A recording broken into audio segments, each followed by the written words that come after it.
Welcome to the Coaches Show on SportsNetUSA.net and 90.1 FM KBPK. Hi, I'm Mark Pavlovich, one of the voices of Hornet football on SportsNetUSA.net, and we're at the grand reopening of Miller Toyota of Anaheim.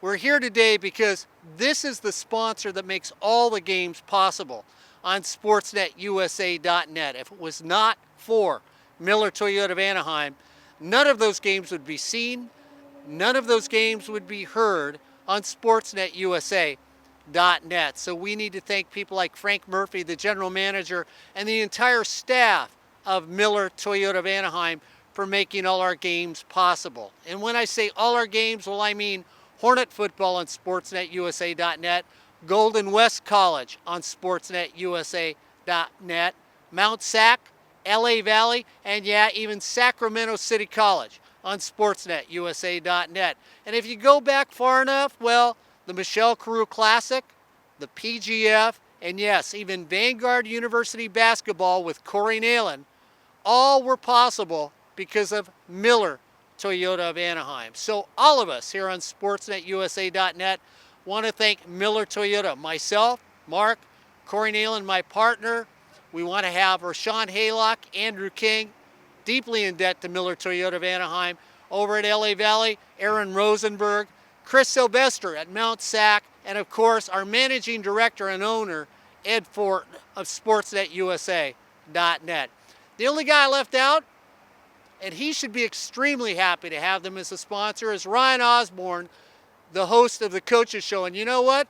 Ryan's not here tonight. He's back at Hornetland to tell you more about the football season and maybe the upcoming basketball season, all here on SportsNetUSA.net. So to everybody at Miller Toyota of Anaheim, thank you for making all our games possible. We hope this is a partnership that lasts forever.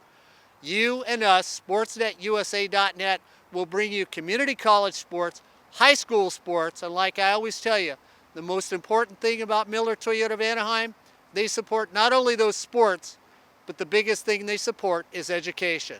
Hey Ryan, I'm going to toss it over to you in Fullerton, and you tell us more about the Coaches Show on SportsNetUSA.net. Thank you, Mark. And right now I'm here with the head coach of the Fullerton College Hornets, Tim Burns.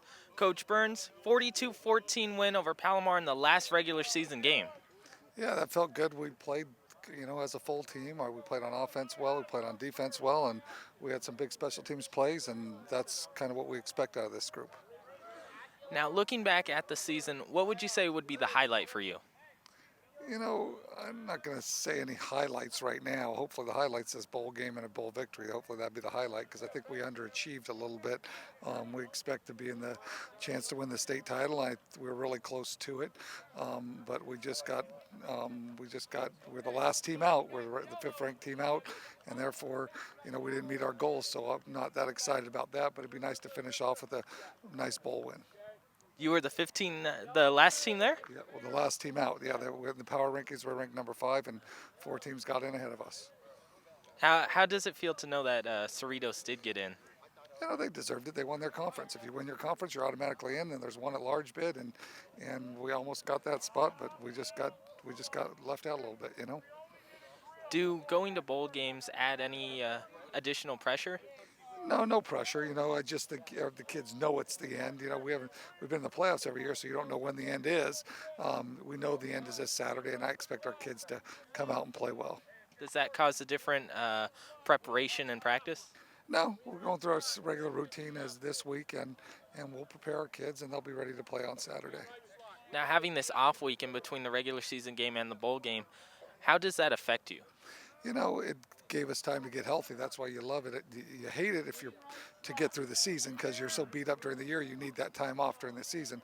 But you love it if you're going to the playoffs because you might have 3 more games left. So this year it didn't work out as well for us as we'd like, but in the past it has. So we'll take what we get.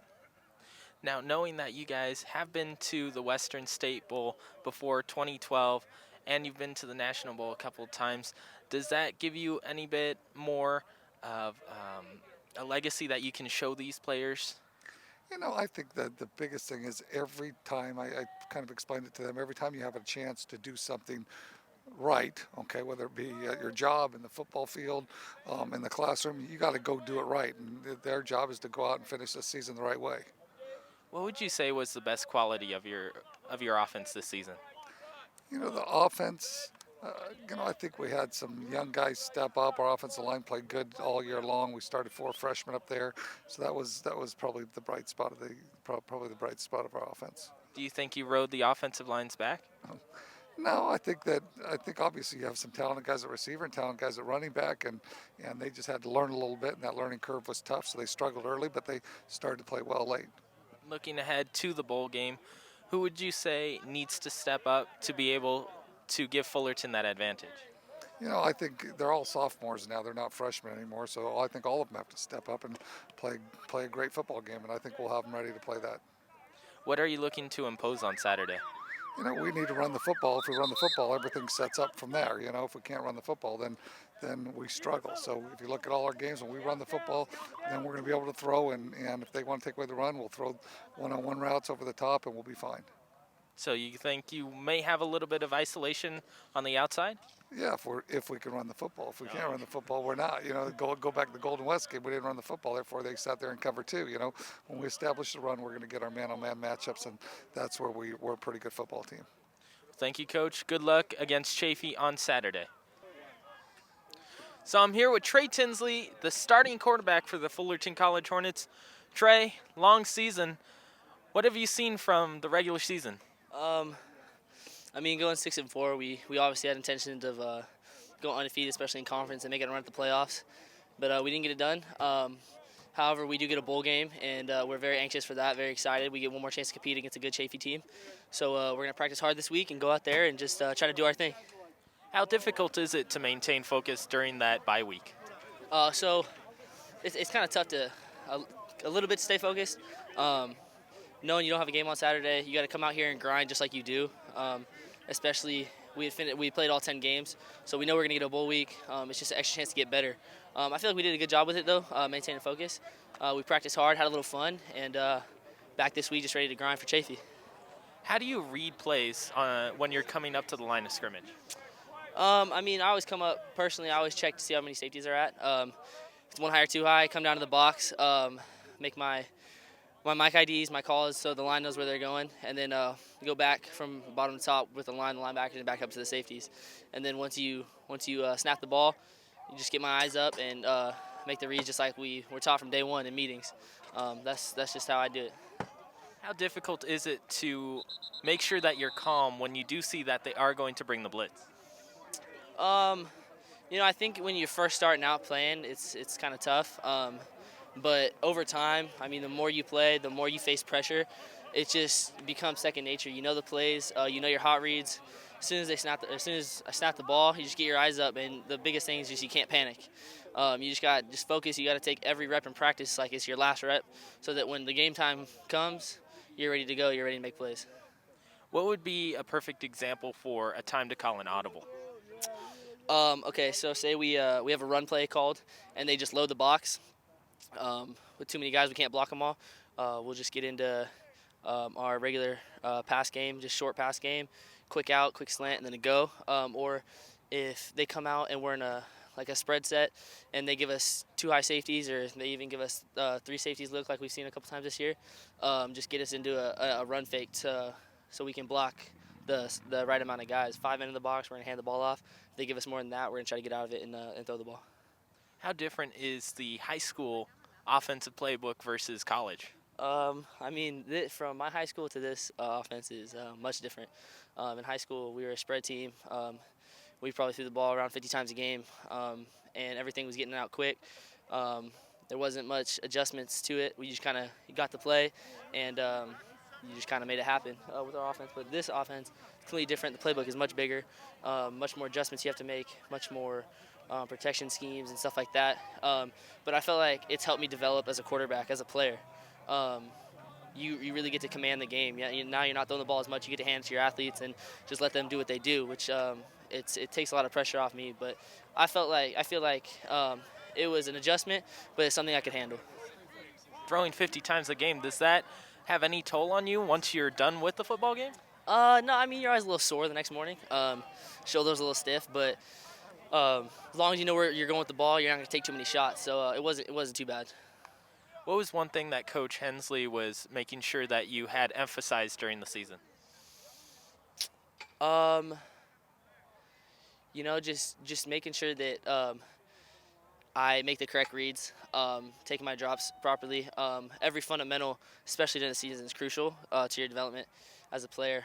So you just got to maintain focus and do all the little things right was a big thing. You got to do every little thing right. So when it's game time, it's just second nature. How crucial is timing when you do drop back? It's everything. I mean, footwork is key when you're dropping back to make the throw. If your feet aren't right, you're all over the place. You're unbalanced. Your arm will tip or be over the top, and you'll just be inaccurate. So from the very beginning, it's all about your feet. If you got good feet, you're gonna put yourself in a good position to make proper throws, make accurate throws. And highlight of the season for you? Highlight season, I want to say beating Mount Sac. I know that Coach Moran told us after the game that he had never beaten them, and he's been here for 10 years or something like that. So I think that was a big win for us, especially we got beat pretty good against Ventura the first week of the season. But coming back and beating Mount Sac in double overtime, I mean, it was a lot of fun. We rushed the field. It was a good feeling for a first college W. Well, thank you, Trey. Appreciate you talking to us. Good luck on Saturday against Chaffee.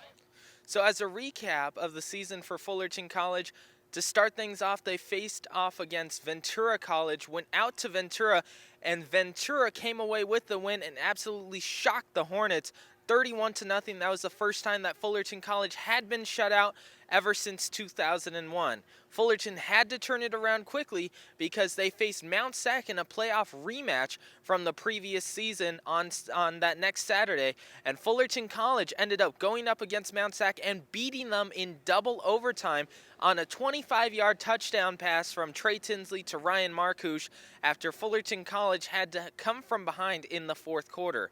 Then moving on to the third game of the season, Fullerton College had to face off against Cerritos College, who had one of the most dynamic passers in the country. And Fullerton College was able to come away with the win despite a lot of home cooking for the home Cerritos Falcons. And Fullerton came away with the touchdown victory.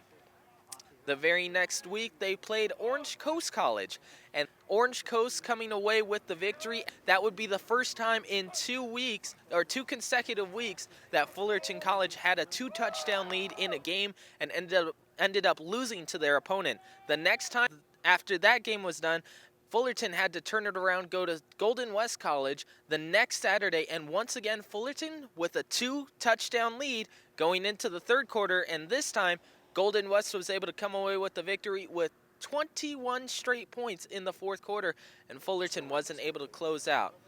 So after the game against Golden West College, Fullerton had to turn it around and looking forward to their most difficult opponent of the entire season, #1 in-state ranked and #1 nationally ranked Riverside City College. Riverside came into Yorba Linda to face the Hornets undefeated, and Fullerton College came away with the victory. They pounded the ball, started running it. They had Philip Butler, who ran for 221 yards. His previous high had only been 22 yards, and they came away with the win 52-21. They shocked the #1 team in the nation. But they were able to ride that emotional high, and going into the 93rd playing of the Key to the County game, Fullerton College comes away with the victory over Santa Ana. However, not all was very well in Fullerton Hornet country, as Fullerton only had the 7-point victory, and they had to come from behind with 14 points in the final 6 minutes of the game.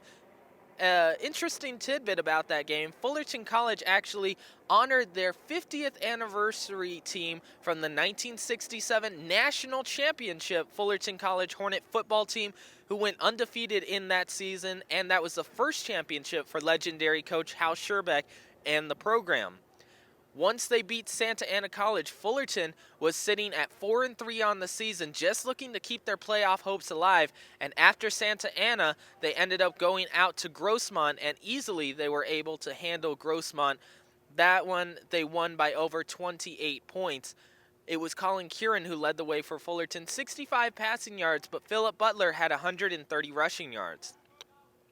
The next game would prove to be the most controversial one for the Fullerton College Hornets, as Fullerton went up against Saddleback for the right to be able to have that #1 seeding in the SFCA Southern Division, and Fullerton College ends up dropping the game after they were up by 14 points. Saddleback came away with the victory after they went up on Fullerton in the second half, and then Fullerton had to have 2 quick scores, one from Jarrell Moss and the other from Philip Butler, to be able to be back into the football game. On the final drive of the game for Saddleback, the Gauchos ended up heaving a 47-yard bomb that was from Johnny Stanton all the way to Dominic Collins down the field, right down the middle, and Collins actually dropped the ball, but the officials ruled that the ball had been caught. So as it would stand, Saddleback would score only 30 seconds later, and the Gauchos come away with the victory, a heartbreaker for Fullerton College,